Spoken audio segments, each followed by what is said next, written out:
Did you know that there is something called the law of attraction that basically says that as you believe, you attract into your life the things that you believe? You heard that one? Huh.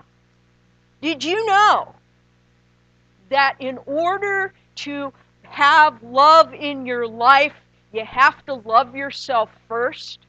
And that you have to treat yourself with the same regard that you would want other people to treat you, that how you treat yourself is sending a message to the universe about how you want to be treated? Did you know that? It's like, yeah, I took that class. You want to know where I just read about that stuff recently? All right, so here's the deal. Until this year, I've been completely out of the dating scene. So when I got back into the dating scene this year, being who I am, I dove into anything I could find on the internet about advice and things like that. And there's actually 2 forums that I belong to. And these are the types of things that I'm seeing on these forums. These are people talking about this that there's not a shred of anything about spirituality in that. It is just simply good advice about how to live your life. Duh. So I've learned 3 other things in my extensive research. Number 1, things have really, really changed. You know, I think those of us who are baby boomers have probably observed more shifts in the male-female dynamic and the whole relationship thing in our lifetime, maybe more so than any other generation. But wow, things are different. I heard an amen back there. It's like, really? You know, stuff that, just seemed to be common knowledge back when I was dating younger, now is at any rate, it's very weird. So the second thing I learned is that if you could distill the 10 biggest mistakes that you could make in the beginnings of a dating relationship, I made 7 of them. So, you know what else I learned? That the things that we teach in New Thought are out there. They are out there all around us. Now, if you think about it, 50, 60 years ago, when Ernest Holmes introduced the science of mind, these ideas were kind of revolutionary.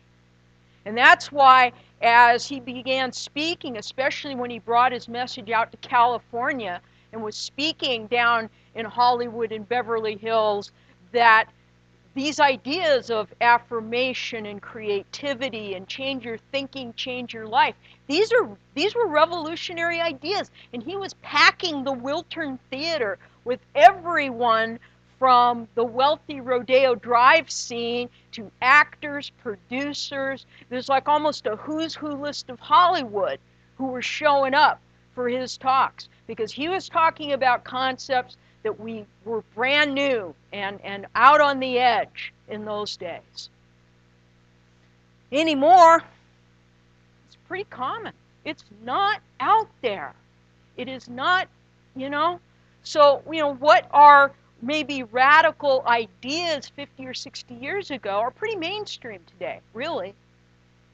Think about it. How many people, especially ladies, are really into the gospel according to Oprah? Right? Or here's another one. And there's nothing wrong with that. That wasn't a trick question.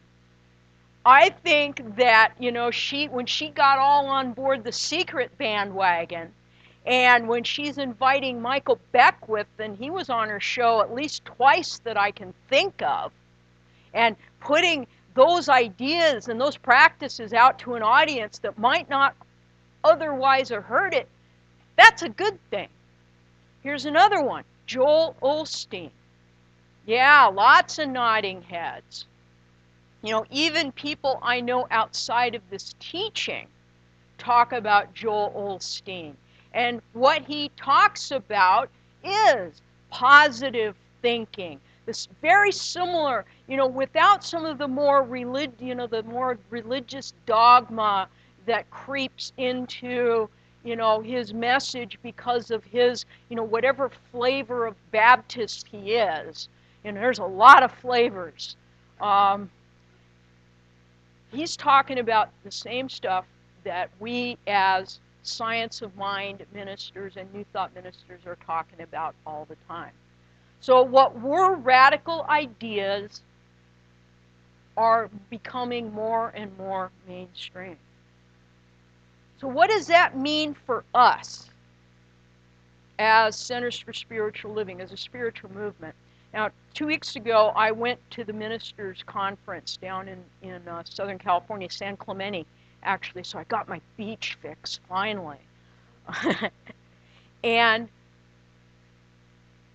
we're talking about different things these days. There was a survey done out in the field about, you know, because the integration, that was a big deal, to take two organizations that, even though the teachings are similar, the approach is different. The framing is a little different. To merge those two organizations is no small task. And so to say that there is some turbulence going on at home office, yeah. Is it unexpected? Not if you think about the challenges of trying to integrate two ways of doing business that in some cases were practically 180 out. So it's not a small task, no doubt. And so the thing that is in front of us now is the question, now what? So now we have these two organizations that we are in the process of merging and weaving together. We are finding more and more that the fundamental things and principles that we teach are out in the mainstream. Now what? So the question that's being tossed around is, who are we in the world? Who are we in the world? And so there was discussion about that at the ministers' conference. And what I can tell you is that there is broad stroke consensus, and I'll talk about that in just a minute. But in terms of the specifics and the details and the plans, ain't happening. And what I'm really clear about for right now is that home office needs to do, there's no one from home office here, right? Okay, cool. Home office needs to do what home office needs to do to get their stuff together.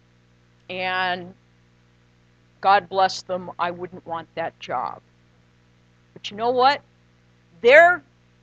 Whether or not they get their stuff together, what I do as a minister has nothing to do with whether or not home office gets their act together. It's irrelevant.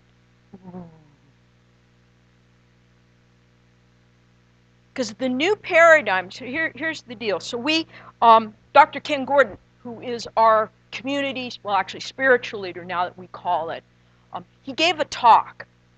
It was a Wednesday night service. And basically what he said to the answer of, now what? Who are we? What are we doing? He said that we are the cutting edge of consciousness. Ooh, huh? That's a pretty cool idea. Now, I don't know about any of you, but the first thing that came to my mind is, wow, that sounds really cool. What does that mean to me as a minister? What does that mean to me as the leader of a spiritual community? Well, when I figure that out, I'll let you know. But here's what I will tell you, that I believe that the new paradigm for us is that each and every one of us is a spiritual leader. Each and every one of us is a spiritual leader. So what does that mean? Well, because one of the very basic things that New Thought teaches is that whatever we do by way of transformation is an inside job. So what does it mean to be the cutting edge of consciousness? I think that we could all agree that 50, 60 years ago, Ernest Holmes and his contemporaries were on the cutting edge of consciousness in terms of using principles and ideas to transform our experience of life. So what is the cutting edge of consciousness now?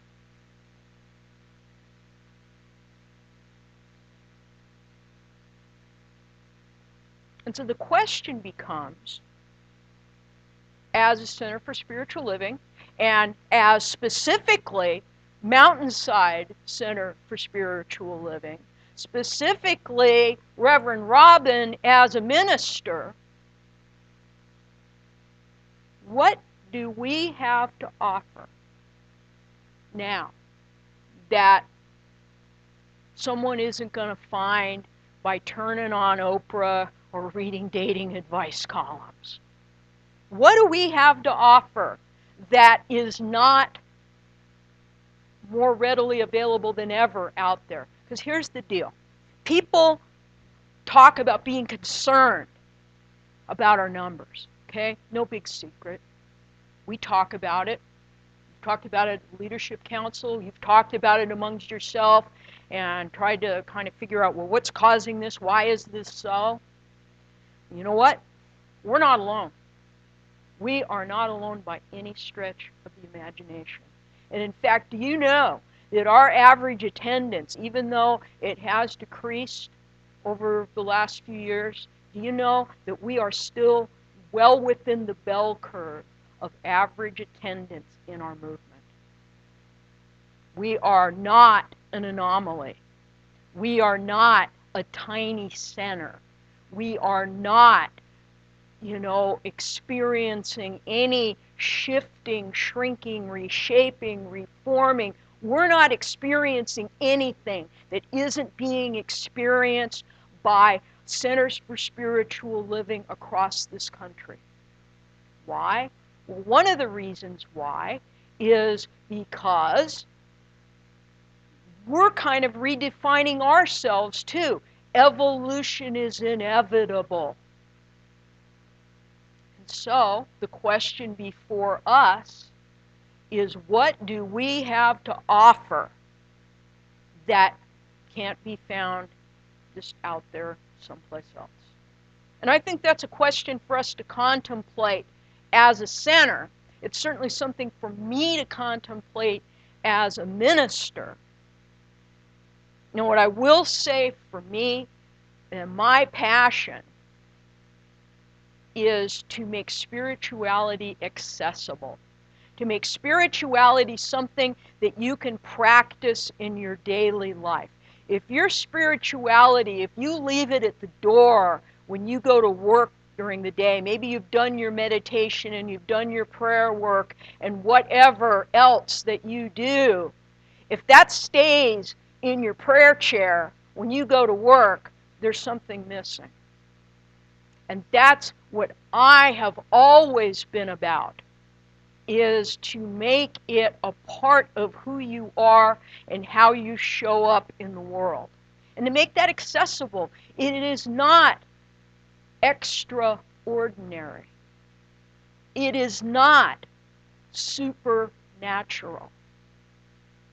Does it occur in those realms? Of course. If God is anywhere, God is everywhere. But that's my point. If God is anywhere, God is everywhere. And so God is within each and every one of us as unique and individualized expressions of the divine. So how do we live on the cutting edge of consciousness? What is it that we have to offer?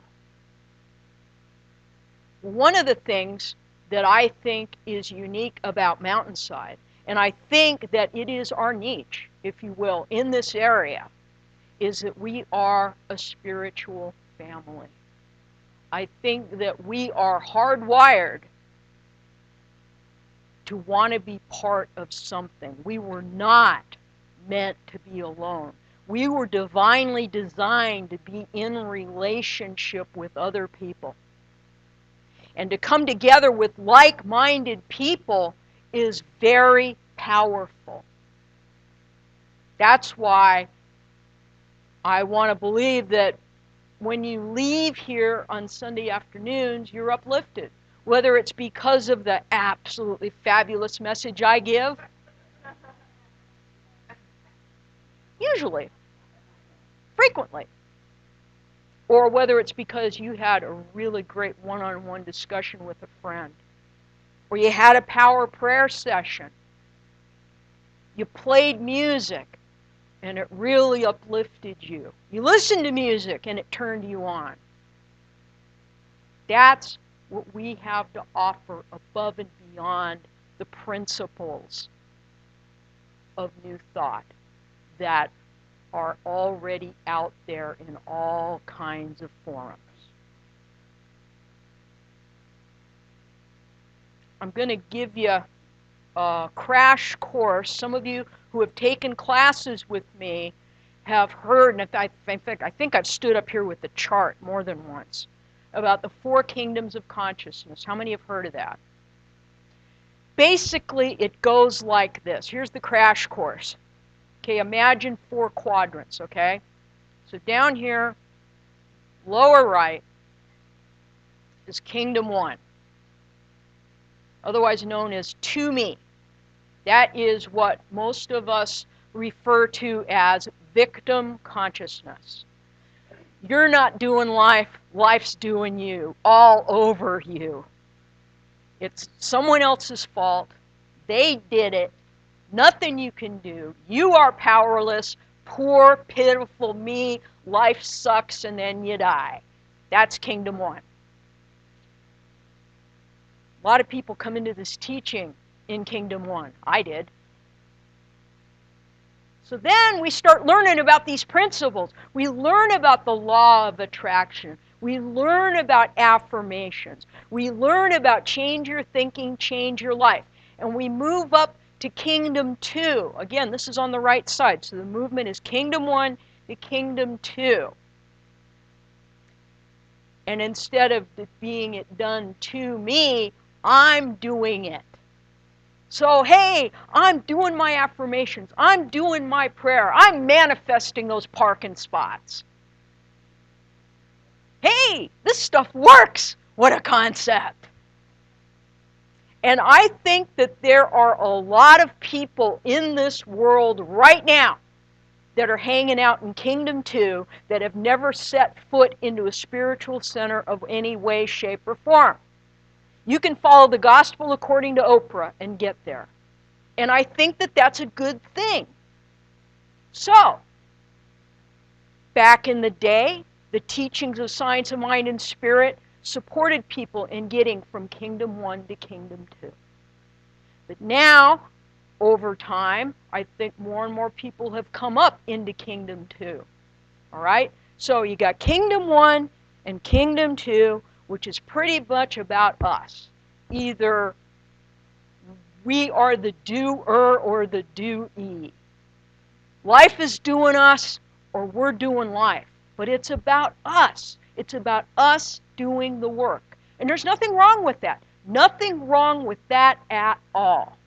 Right side, left side now. So now Kingdom 3 is over here. And Kingdom 3 says that life is happening through me. This is a time where we really acknowledge and work on connecting to a power and a presence that is greater than we are. And there's all kinds of names that it comes in, all kinds of shapes and colors. It doesn't matter. There's a power for good in the universe greater than we are, and we can use it. That's kingdom 2. We're using it. Now, kingdom 3 is that we now become a channel through it. We are connected. We have become partners. We're going steady now. So it's not just about me getting my stuff together so that I can be in a relationship. I'm in the relationship now with Spirit. And in that relationship with Spirit, I am greater than I was before, because I have acknowledged a power greater than I am that is working with me, that I am co-creating. That whole ad campaign that Petco's doing these days about the power of co, and the idea that our animal companions are companions, co. Same idea. We are co-creators with that power for good in the universe that is greater than we are. And so when we're kingdom 3, we are recognizing that partnership. We are surrendering or letting go or releasing, whatever you want to language that, into that partnership. We are acknowledging that we are part of something greater than we are. Carl Jung will tell you that was a big radical idea when he started to reconnect science and spirituality. When he brought the idea of God or higher power or whatever into the equation of psychology again, and said, we are hardwired to believe in something greater than we are. Kingdom 3, we are partners. Kingdom 4, which is up here, is life happening as me. And so now we are not just saying that I am connected to that power for good in the universe that is greater than I am. Now I'm saying I am that. I am that. That is the ultimate level of oneness and enlightenment. So the right-hand side of this quadrant is about us. It's about us doing our work and us working on ourselves to affect change using spiritual, now pretty much mainstream principles based on spiritual ideas. The left-hand side is when we acknowledge the presence and the power of something greater than we are. Whether we call it God, spirit, life, the universe, higher power, doesn't matter. But we, on the left-hand side, are cultivating that relationship with the divine. First, as being a channel for it to express through us, and then finally, to express as us. Now, what I think is that people who have been in this teaching for a while and are really serious about their spiritual growth, I think that a lot of us more tend to hang out in Kingdom 3. Now, the really enlightened ones, the Jesus and the Buddha and the Muhammad and the great spiritual teachers of our time, they hung out in Kingdom 4. They knew the Father and I are one. They get it. Now, here's the truth. We can be in any one of those kingdoms at any period of time. I can be hanging out fat, dumb, and happy in Kingdom 3, and I get a phone call, and I'm in Kingdom 1. That fast. It happened recently. That's not the issue. So, okay, it happened. All right. The issue is, how long did I stay there? And what steps? What did I employ to move out of it? See, the problem is not whether or not you get that kick in the butt and you find yourself back in Kingdom 1 going, oh, poor me. It's what are you going to do about it? Because we know what to do about it. We know the tools. We know the truth. And that, the Kingdom 3, Kingdom 4, is what this is me talking, think that we have to offer that is outside of the mainstream. Is that there is a power for good in the universe greater than we are, and we exist with it. With it, it operates through us and transforms us to even higher and greater planes of being. And that it is always available, always. I think that that left-hand side, that acknowledgement of God or whatever word, is what we have to offer as centers for spiritual living. Now here's kind of interesting. I think I shared, in fact, I'm teaching Beyond Limits now. I love teaching foundations. And I love it while our people starting to discover this teaching and discover Ernest Holmes in his writings. So I had a student ask me the other night, because we've been talking about what we teach, what I teach, the 5 steps of spiritual mind treatment, because that's what I was taught. I'll come back to that in a minute. And so I had one of my students go, so if I take one of these treatments that Ernest Holmes wrote, can I kind of match them into the 5 steps? And the answer is no. Yeah, it's true. We used to have a joke in practitioner studies that if Ernest Holmes took his oral palsy, he'd flunk because he doesn't know the 5 steps. Now the truth is, the 5 steps that United teaches was voted on in 1960 by an education panel that says, this is how we are going to teach affirmative prayer. We got our 5 steps. You know what? International? They teach 7. What Ernest Holmes generally practiced was 3. Now, does it make a hoot and how many steps there are? Ultimately, no. To learn the principles, yes, because Ernest Holmes, roughly 3 steps. But what were the big steps? Number 1, recognizing the presence of something greater than we are. That is a reality and a fact in my life. And taking a moment to just acknowledge that. The second step is to know that I am that is living, moving, and having its being in, through, and as me right now. That unification, that place of knowing, Kingdom 3, that it is operating through me. So it is that recognition of the power, the alignment and the oneness. That is what Ernest Holmes felt was absolutely key and what made spiritual mind treatment or scientific prayer or affirmative prayer different from the prayer on the outside. The last thing is that we state in the affirmative. We state that this good is happening now. We don't go, oh, please, God. So, God, here's the deal. If you do this, I promise that I will go work at the soup kitchen every week for the next year. It doesn't work that way. We don't play let's make a deal with God. That's old. So those what Ernest Holmes thought were the 3 biggest things.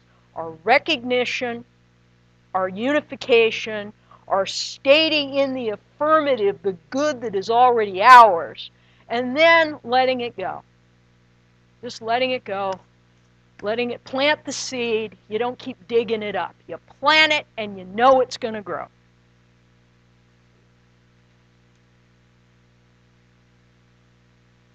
So one thing that Dr. Ken said, and we're going to be talking about this change and this cutting edge. We'll be talking about it over the next couple of weeks. But here's something to think about. I'm going to leave you with this thought. Again, the idea of He says, we got to stop beating ourselves up because we don't have 60,000 people in an auditorium. We need to stop check this out, I love this. We need to stop falling back into the mediocrity of life, trying to fit into the world around us. We are not meant to fit. We are meant to lead from the cutting edge.